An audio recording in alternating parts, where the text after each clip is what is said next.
All right, Shabbosai, good morning. Good morning. Let us begin by thanking all of our sponsors for this morning. Sure to thank our annual Talmud Torah sponsor, Tilsim Mishpacha of Eretz Yisrael, for dedicating all the Shumer Drashos this year as a zechus for Besoros Tovos for all of Am Yisrael. Our Talmud Torah sponsors for the month of Nisan, Haba Alinu Latova, Paul Pollack, in celebration of the Nisan birthdays of his wife Kathy, his granddaughter Tikva Esther, and the birth, Baruch Hashem, this is an addition yesterday, birth of a grandson, Tida and Jeremiah Pollack of Indianapolis, Indiana. Mazel Tov, they should be Zochalach, Nisa, Risham Ravina Bismano, and the God of the Torah, the Chop of the Maisim Tovim. Anonymous Talmud Torah sponsor in the Schos of Simchas for all of our children, and for Nisan to be the month of Geula Shleima for Klal Yisrael, Amen. And Avram and Shane Kelman, in memory of Avram's mother, Sarah Braina Bas Yoshua Heschel. Our Daf Yomi sponsors for today, Aaron Raskis, with gratitude to Hashem for the bris today, Emiras Hashem, of baby boy born to Dani and Rezel Raskis. Aaron, Mazel Tov. As the Aaron is with us on Zoom. Mazel Tov, Mazel Tov, Shemizocha. Lachniso Rabbi Hashem, Bismano, and the God of the Torah, the Chuppah, Ulamaisim Tovim. Mazel Tov, Mazel Tov. And of course, as always, as we begin the new Masech, Emiras Hashem, we dedicate our learning in the zechus of our precious hostages. May Chadash Baruch Hu, Emiras Hashem, bring them home. B'shalom and b'karov, and in the zechus of our holy soldiers, may Chadash Baruch Hu allow them to be successful. B'chol ma'aseh yedehem, and come back to their families. B'shalom and b'karov. So with that, let us begin. Shechianu v'kiyimanu v'giyanu lazman hazeh. What a privilege it is to have finished Masechah Sanhedrin. What a journey. Feels like we were doing Sanhedrin for about 14 years, right? But it was like the best 14 years of our life. It was just, Parak HaChelek was 11 of those years, right? But it was just absolutely incredible and special and beautiful. And now we come to Maseches Makos, very different. You can just tell by the sheer size of the pages, very different, but Baruch Hashem. Good, so let's go. Keitzad ha'edim nasin zomin. Ultimately, again, how do edim become zomin? Now, again, I will say we've had exposure to this topic extensively over the course of Masechah Sanhedrin. So remember, again, the Torah introduces us to this idea that if just by way of background, if witnesses come along and testify about an individual, very simply, right? Witnesses come along, witness 1 and 2 come along and they testify that Reuven killed Shimon. Okay? And they're vetted, and we go through the testimony, and then a second set of witnesses show up. And they say to the first set of witnesses, you cannot have seen Reuven kill Shimon. Why? Because imanu hayisem, you were with us. You were with us. So interestingly enough, second set of witnesses do not say that Reuven didn't kill Shimon. Maybe Reuven did kill Shimon. What are the second set of witnesses saying? What are they saying? That the first set could not have seen what they are claiming to see. That's the ikar over here. There's no way that you could actually claim that you saw what you actually saw because you were with us at that particular time. Okay, then what's halacha? So we'll say this one pasuk is going to serve as the cornerstone for our entire limud. So the Torah says, "Vasisim lo kasher zamam lasos liachav." So what's halacha? The halacha is that you have to go ahead and do to the edim zomamin that which they conspired to do to the defendant. So whatever punishment they wanted to seek to impose upon Reuven, in this case again it would have been a death penalty because they were accusing Reuven of going in and killing Shimon. So whatever they were ready to go ahead and do to Reuven, that's ultimately again what we do to them. Now interestingly enough, the Sefer HaChinuch brings down, this is actually fascinating. So Sefer HaChinuch brings down, this is mitzvah Tov Kuf Chaf Dalid. Tov Kuf Chaf Dalid. So interestingly enough, the Sefer HaChinuch, listen to these words. When commenting on this mitzvah, the Sefer HaChinuch writes, "V'kasher tamin haTorah achronim al rishonim, lo yadanu tam barur bazeh." Sefer HaChinuch says, not exactly sure what is the root of this halacha. Like, what is this? I understand that edim zomin have to be punished. I understand that, right? Anytime you do something wrong, there's a punishment for it. Is that right? Every action has a consequence and a reaction. That's the way the world works. But Sefer HaChinuch says, I'm not exactly sure why there is this reciprocal punishment. It's fascinating. He says, "Kasher tamin haTorah achronim al rishonim, lo yadanu tam barur bazeh." We don't have. I want to point out also. Remember, what's the Sefer HaChinuch's entire avodah is what? To provide tamei mitzvahs, to provide an insight and reasoning into mitzvahs. And he literally says, I don't have clarity on the reason for this particular mitzvah. He then goes on and offers a fascinating insight. He says, Mishrosh mitzvah, Liyaser kol ish asher melo libo, lahaid badavar asher inu yodea oso b'emes u'bebar. So really what this is as follows. Here's the goal, says the Sefer HaChinuch. The goal is sometimes in life we have partial information. And it's interesting how our minds are able to construct an entire story from partial information, right? We do this all the time. I hear something, I see something, and I create an entire narrative around that little bit of information that I've seen. Sefer HaChinuch says that's very dangerous. Incredibly dangerous, and therefore, again, HaKadosh Baruch Hu doesn't want us to do that. Laha'id badavar asher eino yodea oso be'emes u'beberer. Hashem does not want us to testify about anything that we don't have explicit clarity on.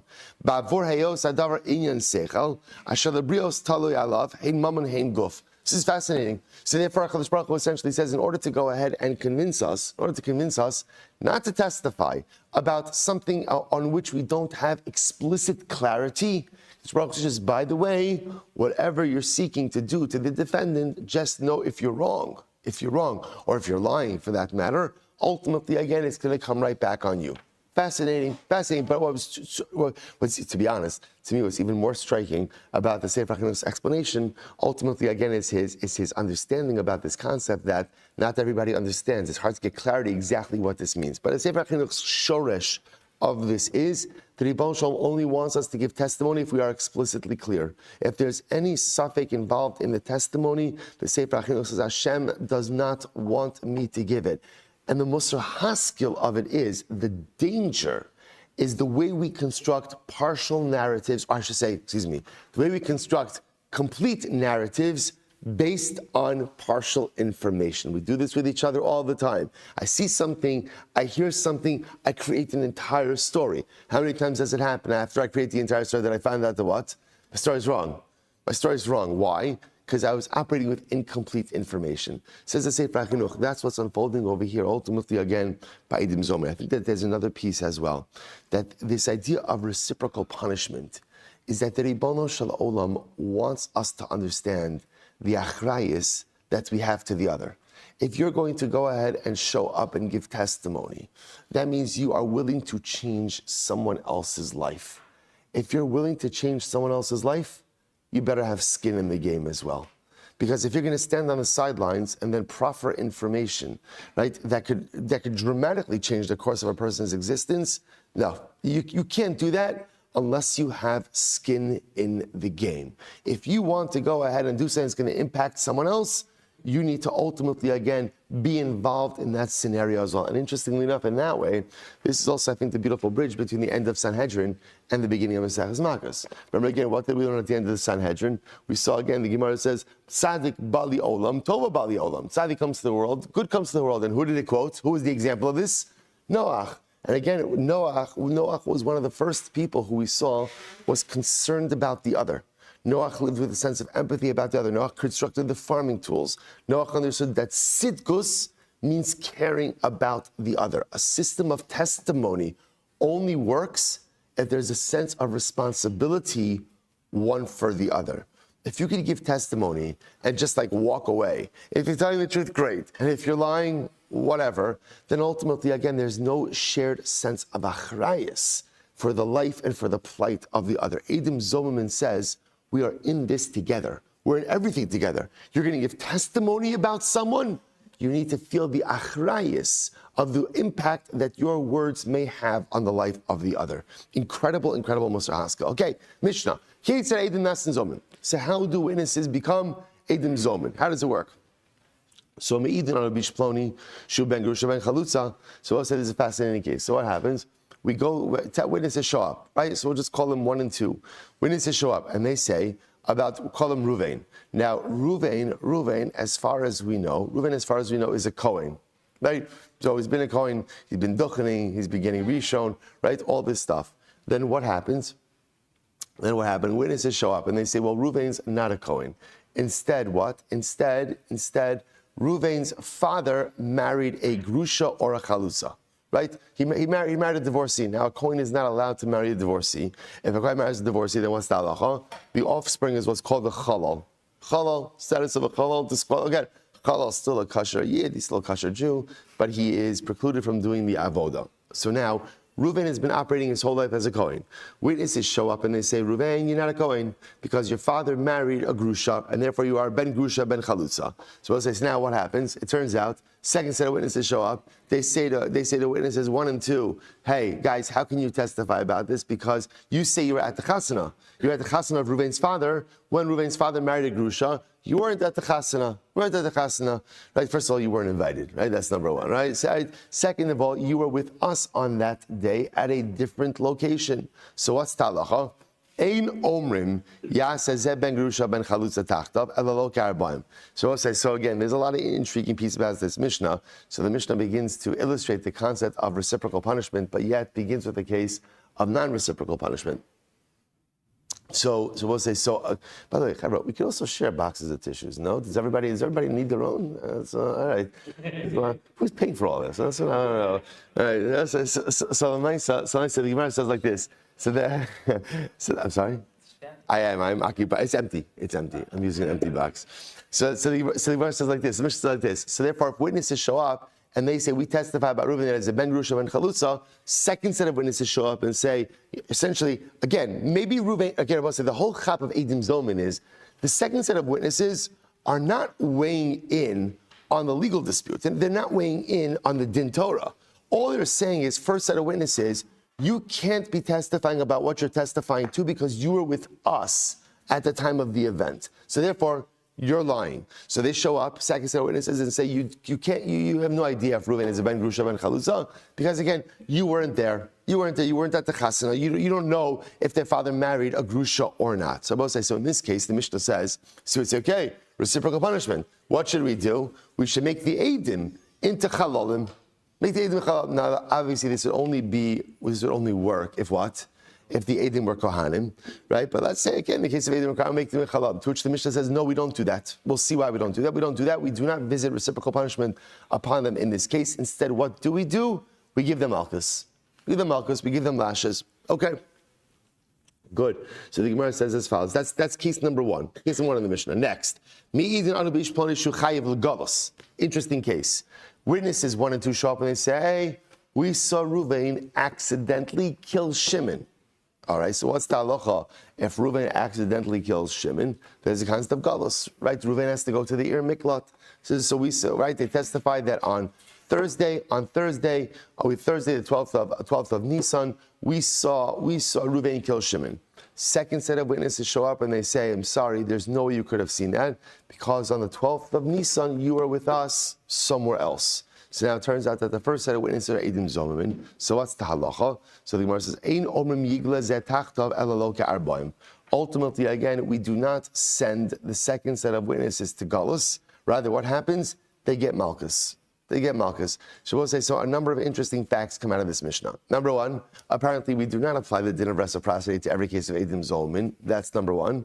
And number 2, in cases where we do not apply the concept of reciprocity, ultimately, again, we go ahead and impose Makos upon them, lashes upon them. Okay, those are the 2 takeaways from the Mishnah. Now let's unravel this a little bit. So the Gemara says, the Mishnah, let's say, first of all, the Mishnah itself doesn't read well, right? Why not? How does the Mishnah read? Keitzad ha'edim nasin zomimin. How do edim become zomin? So what would you expect the Mishnah to say? What would you expect the Mishnah to say?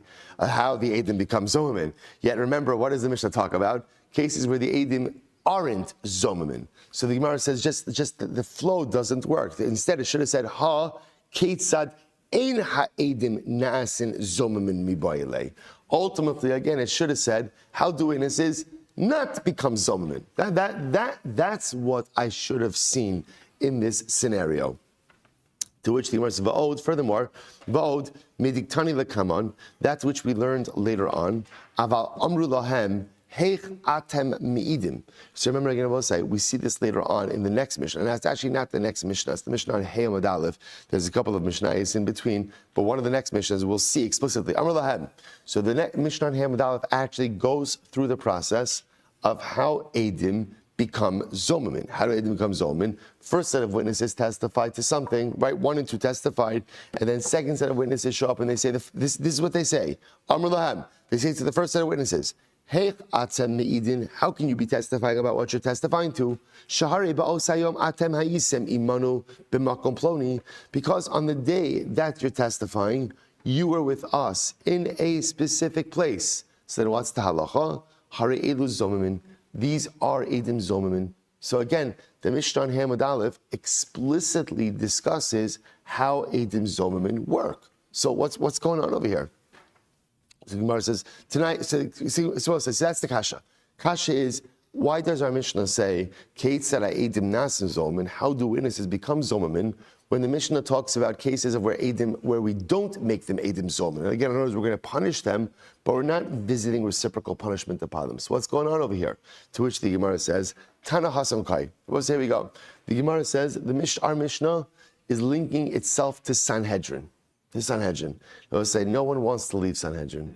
No one wants to leave. We don't want to leave Sanhedrin. The Gemara doesn't want to leave Sanhedrin. Sanhedrin is incredible. But the Gemara says, Tana Hasam Kai. So the Tana is actually continuing a conversation which was begun in Masechah Sanhedrin. What happened in Sanhedrin? Sanhedrin says, Kol zomamin makdim lo samisis. So remember this? Zomame bas kohen. Remember how much time we spent on this case? That if a bas kohen who is a nesua commits adultery, right? A bas kohen nesua commits adultery. So what's the halacha? There's a unique punishment for her of sreifa. Sreifa, right? Now that is opposed to general adultery, which is punishable by chenek. She gets sreifa. So the Gemara says over here as follows: in general, edim zomin, if they're testifying that someone is liable to a death penalty, and they're found to be liars, they're found to be edim zomin, they will get whatever death penalty they were seeking to impose upon the defendant. Chutz the exception to this rule is if they're testifying about a bas kohen who went ahead and committed who committed adultery. They don't get that same death penalty because again they don't get sreifa. Instead, they get chenek. Take a look at Rashi for just a moment. Rashi says, Chutz mizomei bas kohen. Rashi says, nesua. So if a bas kohen nesua commits adultery, sha'afa pishen nigmar dina l'sreifa apihem. So even though, again, through their testimony, she was sentenced to death. Heim bechenek kidi afinan hasam, he b'sreifa ve'in ba'ala b'sreifa. Elo bechenek kishar eishes ish. V'azomimin mashkimin la'omisa shechayvo es haboel tichsiv kasher zomim lasos la'achiv v'lo la'achoso. Okay, so we'll say, so this is the halacha. So again, normally, a bas kohen nesua who commits adultery is punished by sreifa. Now, interestingly enough, her adulterer, right, the man who she commits adultery, doesn't get sreifa, he gets chenek. If witnesses testified against the bas kohen and her adulterer, and they're found to be edim zomimin, what death penalty do they give them? After all, again, they were seeking to impose sreifa upon her, but again, gzeres hakasa, the pasuk teaches us, only she gets sreifa, no one else gets sreifa, not her adulterer, right, and not the edim zomimin. So that's where. So therefore, we're picking up from that Mishnah in Sanhedrin. Now our Mishnah picks up from there. But also we know, by the way, sometimes Mishnayos work this way, right? Mishnayos are a lot like life, right? A lot like life. They're not necessarily linear, meaning that Mishnayos don't have to follow one after the other. So you can have a Mishnah in here in the beginning of Makos that is picking up from somewhere like in the middle of Sanhedrin. It's not a contradiction. We'll say it's a tremendous metaphor for life, right? We'd like to think that life continues just one straight path. This is going to happen, this is going to happen. Everything is sequential, everything is orderly, everything is perfect. But as we get a little bit older, we recognize that's not the way it happens at all. There's plenty of bumps, plenty of turbulence, plenty of detours. And such is the nature of life. The beautiful part is the same way that Mishnayos at the end of the day come together, right? At the end of the Masechta, or at the end of Shas, everything comes together. It's the same way it works in life as well. Just got to give it a little bit of time, or a lot of time, or 7.5 years, or multiple cycles, whatever it might be. Shas comes together, the Mishnayos comes together, life comes together as well at some point in time. Maybe the Mishnayos lined up the way you wanted it to, maybe not exactly. Same thing in life. Life often, it all comes together, sometimes exactly the way we had anticipated and wanted, sometimes dramatically different way, but some way, somehow, the beautiful picture always becomes intact and whole. Incredible. So therefore, again, our Mishnah in Maseches Makos is picking up ultimately again from Maseches Sanhedrin. So Sanhedrin spoke about Zomame Bas Kohen, right? And sometimes when the Eidim are testifying about Bas Kohen, she gets Sreifa. If it turns out that they're Eidim Zomamin, they're not getting Sreifa, they're getting Chenek. And now comes our Mishnah. So Kate, so now watch this. So go back for just a second, sorry. Zome Kola Zomamin, Makdimin Lo Samisa. In general, the halacha is all Zomamin get the same death penalty as the person they're testifying against. Chutz mizomame bas kohen bala shein makdimin la'osa misa ela misa acheres. Except for witnesses who testify about a bas kohen, because they're going to get a death penalty, but not the same death penalty. She's going to get sreifa, they're going to get chenek. Now our Mishnah continues on that theme. V'yesh edim zomin acheres. Then so we'll say, essentially we're going to see there's three categories of Eidim Zomin. Category one, right? Category one of Eidim Zomin is that halacha l'maisa, they get the exact reciprocal punishment. Category two is they get the same type of punishment, but not exactly the same punishment. For example, Zome Bas Kohen, they'll get a death penalty, but what? Not the same death penalty. And then there's a third category of Eidim Zomin who will what? Not get the same reciprocal punishment at all, but rather will get Malchus. That's our Mishnah. Veish edim zomin achirim she'ein osin bahen din hazama kol ikar ela Malchus arboim. Right. So there's another category of edim zomin, which is our Mishnah.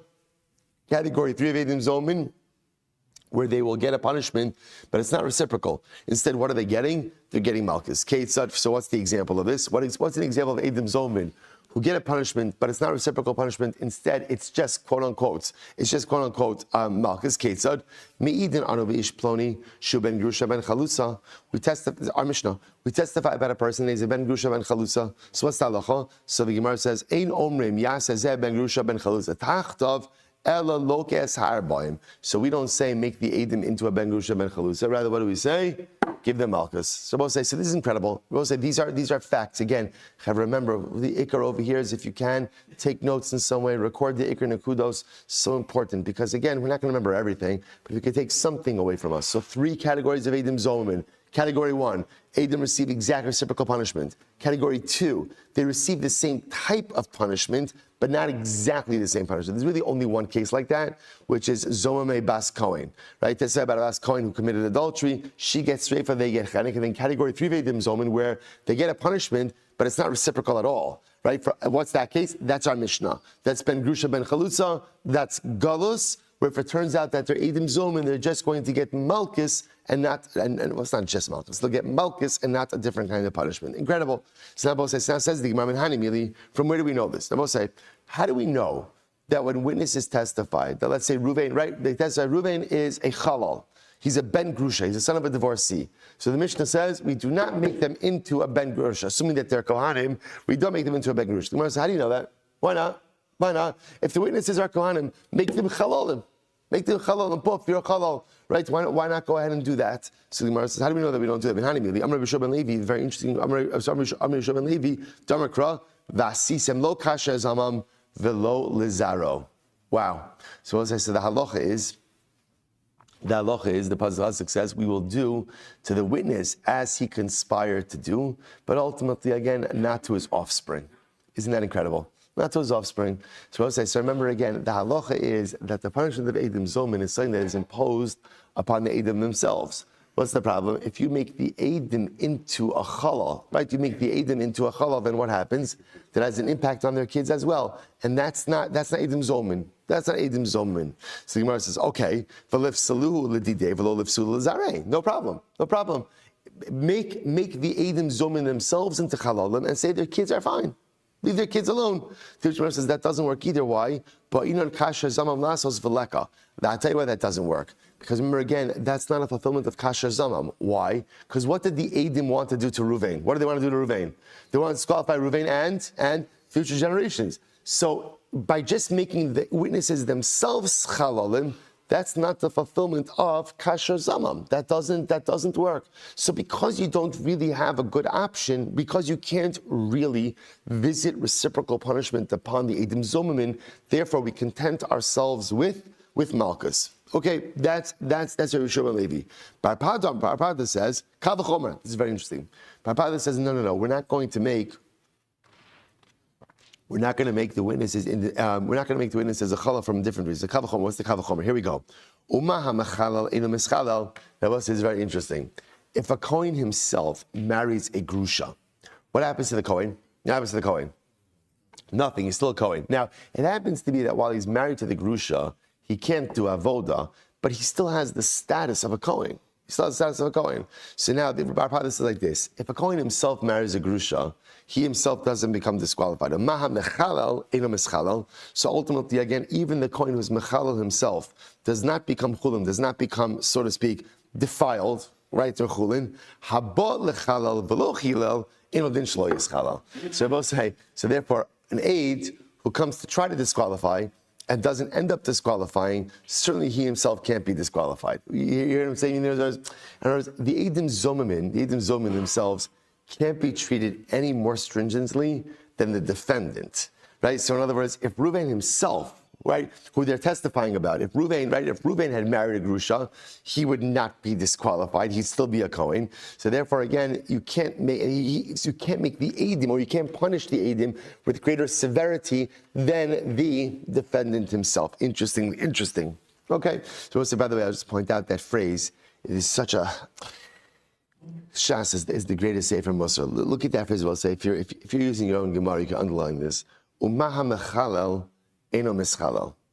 I'll say so many times in life we're mechalel.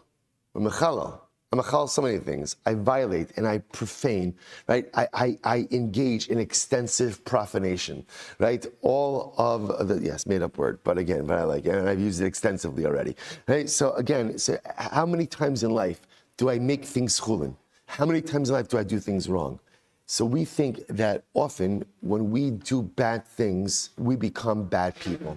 And Rabbi Dr. Abraham Twersky, Zecher Tzadik Levrach, has a beautiful, beautiful book called Positive Parenting.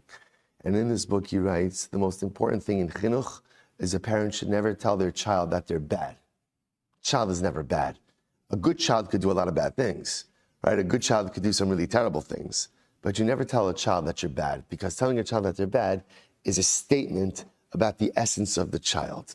Rabbi Twersky says something, he says, we all do bad things, but the most incredible thing that Hakadosh Baruch Hu always reminds us of is, just because I do bad things, that doesn't mean I'm a bad person.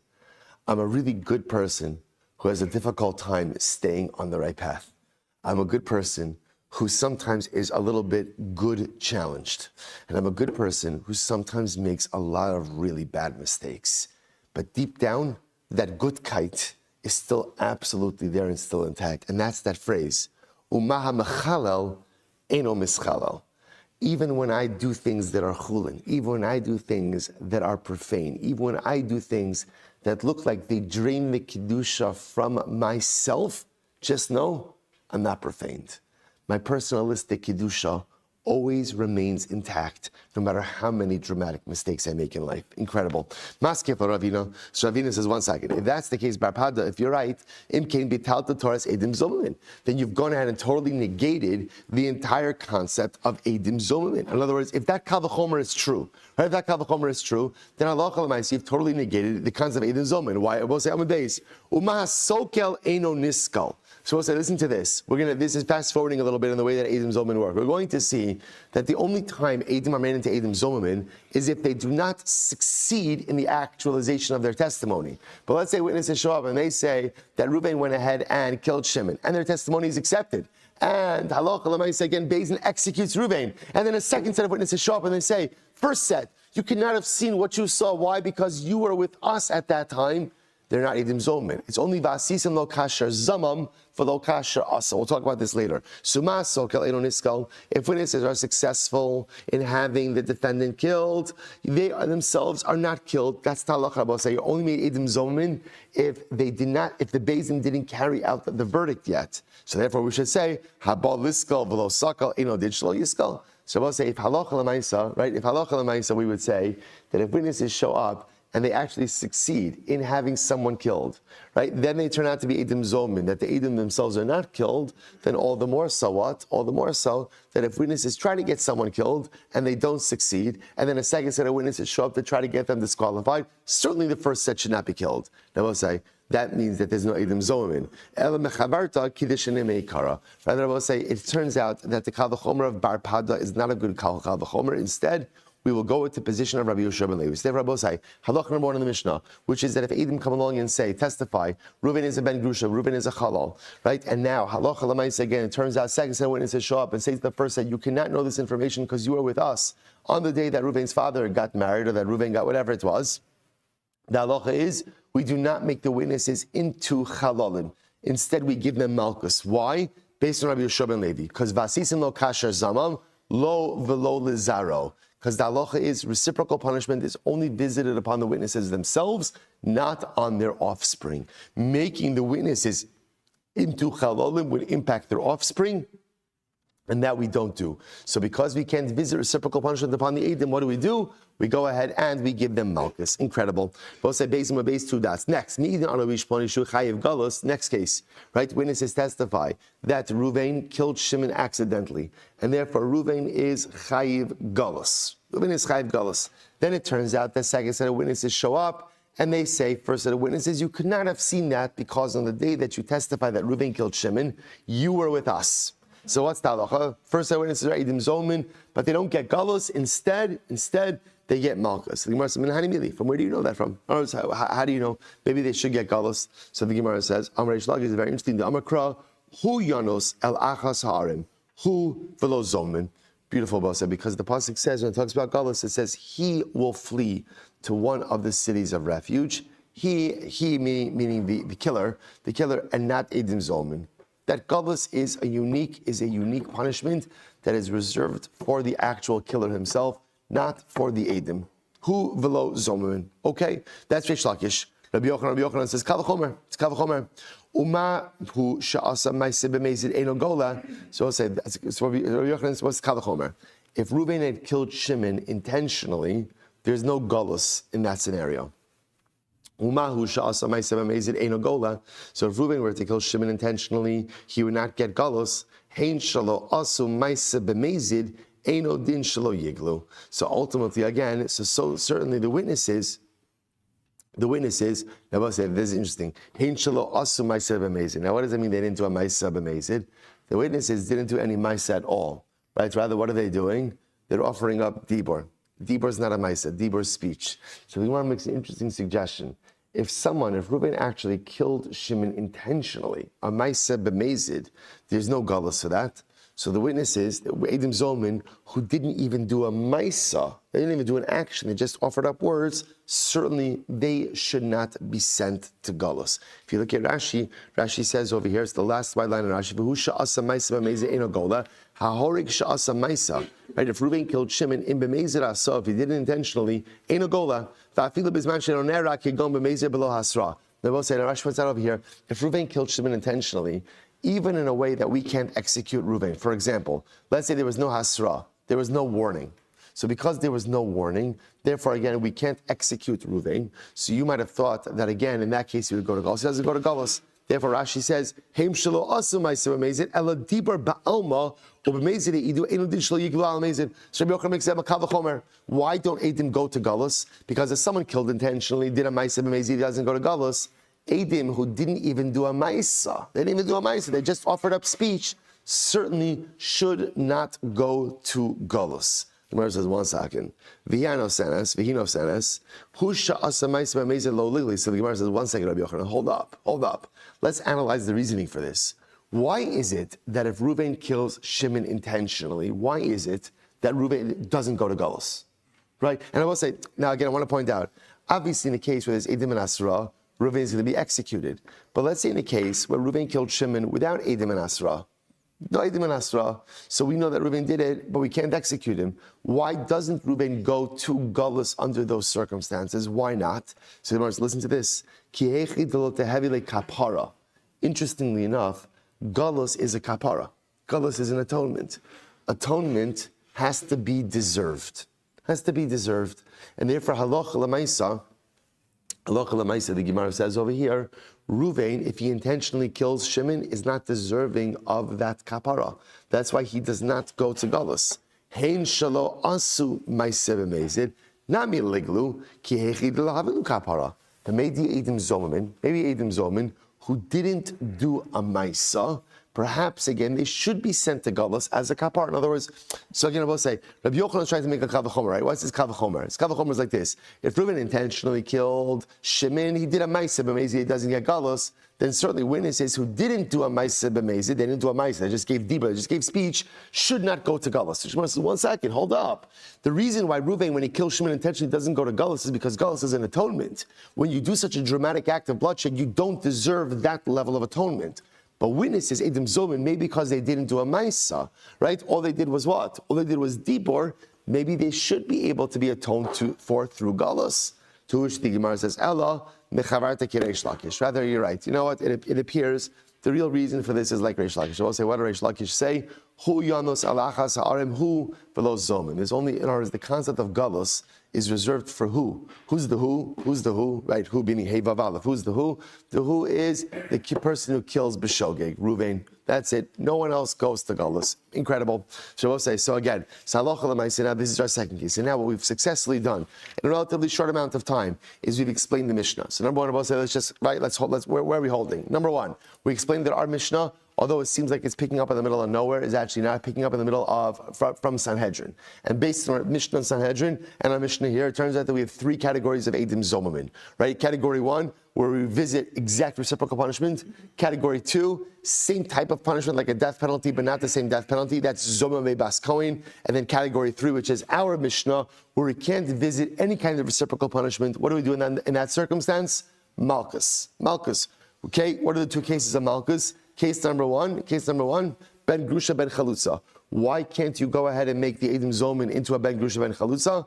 Vasisem lo velo zaro.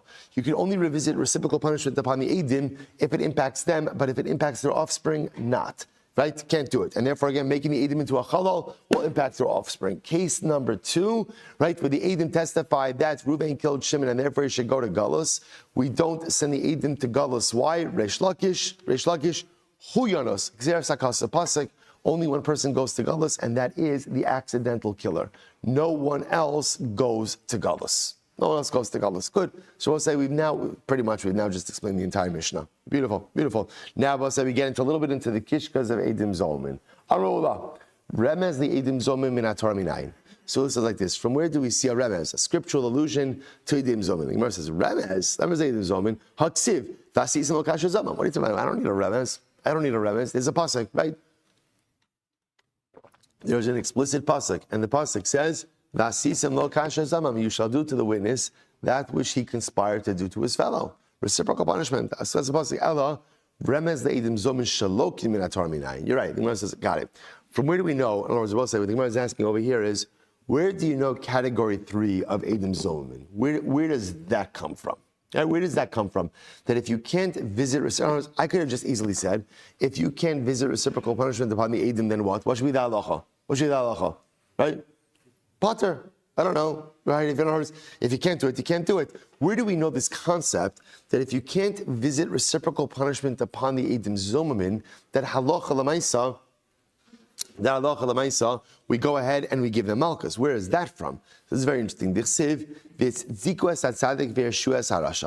the pasuk says, so I'll say the pasuk in its entirety is ki yariv bein anashim v'nikshu ala mishpat ushfatum. If 2 people have an argument, they will come before judgment. You should judge them. And the pasuk says, v'tztiko es atzadik v'yeshu es harasha.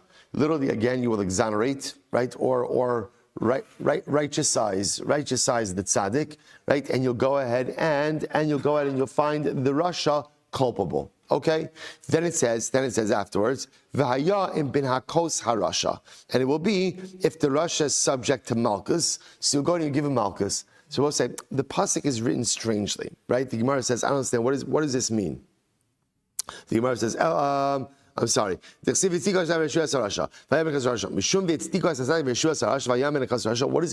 First of all, Rashi points out over here like this. The pasuk is written in a strange way. Why does the pasuk say, the pasuk could just say, people have a fight, people have a disagreement. Beis Din will adjudicate the case. He'll decide this one's right, this one's wrong. What are you getting into tzaddik in Russia? I will say tzaddik in Russia are very strong terms, right? Often, again, in a court case, lav dafka that you have someone who's a tzaddik and someone who's a Rasha. Rather, what do you have? Someone who's right and someone who's wrong, or someone who the Beis Din sides with, someone who the Beis Din sides against. Right? Not every court case comes out to this person is a tzaddik, this person is a rasha. This person is liable, this person is exempt. So why tzaddik and rasha? And what does it mean? One person will be a tzaddik, one person will be a rasha, and if the rasha is subject to Makos, whoa. Why Russia? Why all the discussion of tzaddik and Russia? To which the Gemara says, no, I'll tell you why. There's something happening, something deeper happening over here. Ella, here we go. Rather, Gemara says, this is what the pasuk is talking about. Ella, Eidim share shiu esat tzaddik. Oh, so what happens? Two people are having a disagreement. They come to Beis Din, and witnesses show up, and witnesses give false testimony. And in that false testimony, they attempt here shiu esat tzaddik. They try to make the tzaddik liable. That's what they're coming to do. They're coming to make the tzaddik liable. Then a second set of witnesses come along, and what do? They go ahead and they righteousize the tzaddik again, right? They go ahead. Yeah, it's a word, right? They go ahead, right? They go ahead and they reinstate the righteousize. They go ahead and they reinstate the righteous tzaddik of tzaddik. So again, first set of witnesses come along and attempt to go ahead and make the tzaddik into a rasha, make him liable to something that is not. Second set of witnesses come along and once again righteousize the tzaddik. They go ahead and they try to reinstate the fact that he's really a tzaddik, which is another way of saying they go ahead and they claim the first set cannot have seen what they claim to have seen. Why? Because they're with us. Edim Zolman. So what's the halacha? V'shavinu lahani rishayim. And therefore they make the first set of witnesses into rishayim. That's it. So the discussion of rishayim over here, right, is about the Edim Zolman. They make the first set of witnesses into rishayim. Edim Zolman. V'haya am ben Makos harasha. So we'll say this is a case of Edim Zolman. What is the pasuk saying? But sometimes in a case of Edim Zolman, you cannot impose reciprocal punishment. Now again, as we saw, there are two categories for which you can't, or one category at least for now, for which you can't impose reciprocal punishment. So what do you do when you can't impose reciprocal punishment? The pasuk says, "V'haya in bin Makos harasha." It will be ultimately again. Then you give Makos. So the pasuk itself is telling us "V'haya bin Makos harasha." So both say this entire pasuk is talking about a case of where witnesses showed up, sought to go ahead and make the tzaddik into a rasha, give false testimony. Second witnesses came along and righteousized the tzaddik, reinstated his status by showing that the first set of witnesses were not telling the truth. They could not have seen what they saw. Made them into Edim Zomamin. And sometimes Edim Zomamin cannot be given reciprocal punishment. What do you do in that case? The pasuk says, "V'haya in bin Makos harasha." You'll give Makos to the rasha. Ultimately, again, Makos. That's the case. Beautiful. Suppose the first white line. I don't understand. It's much simpler. Why don't you say that Edim Zomamin, if you can't give them reciprocal punishment, will go ahead and get Makos because they're in violation of Losana. I'll say, what's Losana? Losana berachayit shaker. Don't be a false witness. 10 Commandments. So they're in violation of a law. In general, whenever you violate a prohibition, that comes with Makos. So why not just give them Makos? Give them Makos from Losana. Oh, because Losana is a lav shem ma'isa. It's a lav without an action. There's no ma'isa. You can't give Makos for a lav she'ein bo ma'isa. So even though Losana is a lav, it would not allow us to give Makos, because you can only give Makos for something actional. Testimony is not actional. Therefore, again, Edim Zomamin getting Makos has to be learned out from V'haya in bin Makos harasha. Can't be learned out from Losana. Incredible. That is a great price. Tanabanan. Dalit dvarim ne'emru be'edim zomin. Here we go. There are 4 things that were said by Edim Zomin. Now, many more than 4 things, but 4 things for now. What are the 4 things? Number 1, ein nasin ben grusha ben chalusa. Right? You cannot, if Edim are testifying that Ruvain is a ben grusha ben chalusa, and then another set of witnesses come along and say, first set, you cannot know that information because you were with us. We do not make the Edim Zomin into a ben grusha ben chalusa. That's number 1. Number 2, ein gol ner miklad.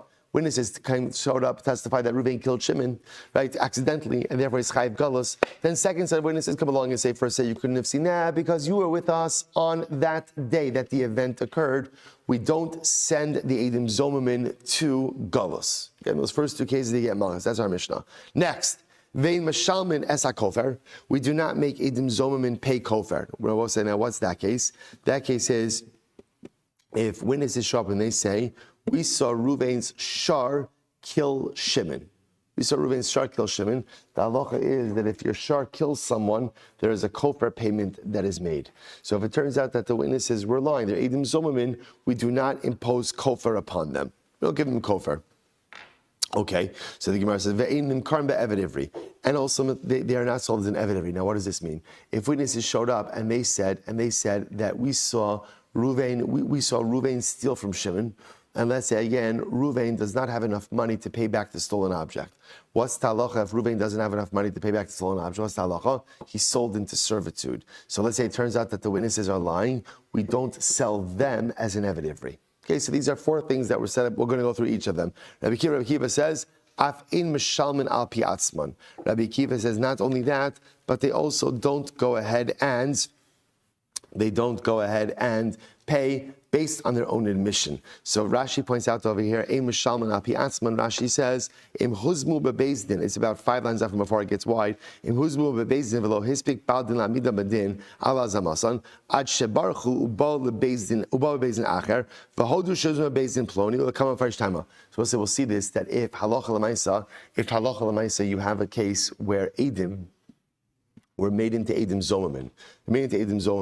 But then what ends up happening is they essentially, before the verdict is passed, they admit their culpability.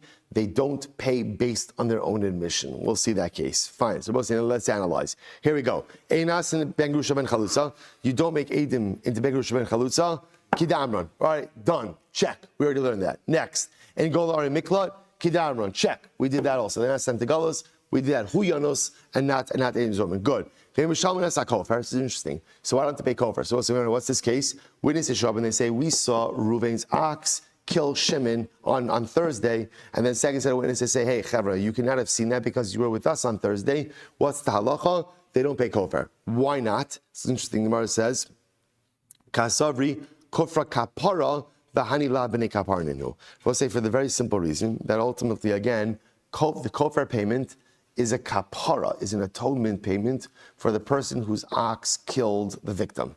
But again, Eidim Zomimim, we need to punish them, but they don't need that kapara, right? So therefore, it doesn't make sense to impose the kofer upon them when kofer itself is for kapara, for atonement purposes. Rashi says over here, if you look at the first wide line, Rashi says, Mar Savar Kufra, Kufra, sorry, before that, second to last short line, Kufra Kapara, Lechaper al Zeh Sharag Shoro Esa Adam, Vahani Lav B'nei Kaparninu, Shalo Harag Shoram Adam. So as much as we have to punish Eidim Zomimim, we're not going to give them kofer. Why not? Because ultimately, again, their shar didn't kill anyone. So it doesn't make sense to impose the kofer payment upon them. Okay, so therefore they don't pay kofer. Now, what punishment they do get, we'll have to see. Good. So this is, by the way, Mantana Kufra Kapara, who is the opinion that says that the kofer payment is a kapara? Right? In other words, we'll say, now as opposed to what? As opposed to mamo, right? As opposed to just like compensatory type damages. Who says that kofer is a kapara?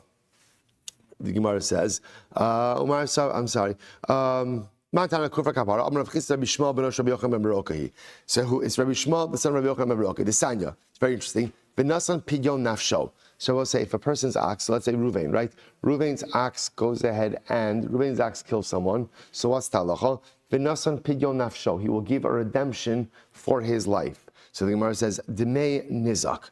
That refers ultimately again to the value of the damaged party. In other words, what money do you pay? You pay the value of what you damaged. The value of the value of the damaged party. Rabbi Yochanan ben Berokai Omer Demei masik. Rabbi Yochanan ben Berokai says, no. What do you pay? What's kofer? Kofer is the value of the damager. So we'll say, interesting, is kofer the value of the damaged party, or is kofer the value of the damager? What's the nekudas hamachlokas? My love, they're not arguing about the following point. Demar savar kufra mamona, umar savar kufra kapara. One says that kofer is a compensatory damage. If kofer, it's mammon. If it's a compensatory damage, then what? Then you should evaluate damages based on the victim. But the other opinion, Rabbi Shmuel, says that no, kofer is an atonement. Kofer is an atonement payment. If that's the case, then it's the value of the assailant, right? It's the value ultimately again of the damager. To which the Gemara says no. No, everyone agrees that kofer is an atonement payment. So what are they arguing about? Again, it's actually just the machlokes about how we evaluate the payment. Actually, everyone agrees that kofer is for atonement. The shaila just is, how are you assessing the atonement payment? Is it based on the value of the damager, or is it based on the value of the damaged party? So the Gemara says, here's what's interesting.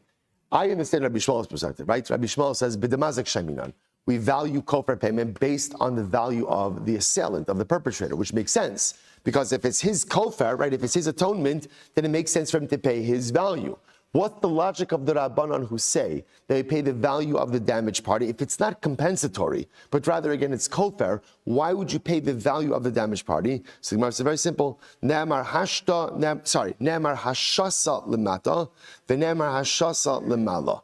So we'll say, it says ultimately, again, hashasa, which means to impose a payment. It says to impose a payment lemata. Now both say, Rashi points out over here, Rashi points out there. So you know what? We're going to stop here for today. We'll stop here for today. Give a few minutes before davening. So I'm leaving you a little bit of a cliffhanger. Again, really exciting because now we ventured into new information as well, right? And in this new information, again, we're talking about kofer. Now, here's what we're leaving off with. We're leaving off that everyone agrees that kofer is an atonement payment. Atonement payment. It's kapara. What is it valued based on? That's a machlokis, Rabbi Yochanan or Rabbi Shmuel and the Rabbanan. Rabbi Shmuel, it's the value of the perpetrator, which makes sense if it's an atonement payment. And the Rabbanan, ultimately, again, it's the value of the victim. Now, why the Rabbanan hold the value of the victim? That's the cliffhanger. To be continued tomorrow, Erev Shabbos Vosai. Welcome to Maseches Makos. Shemaz Vosai, we're going to be davening in Meretz Hashem in the main shul.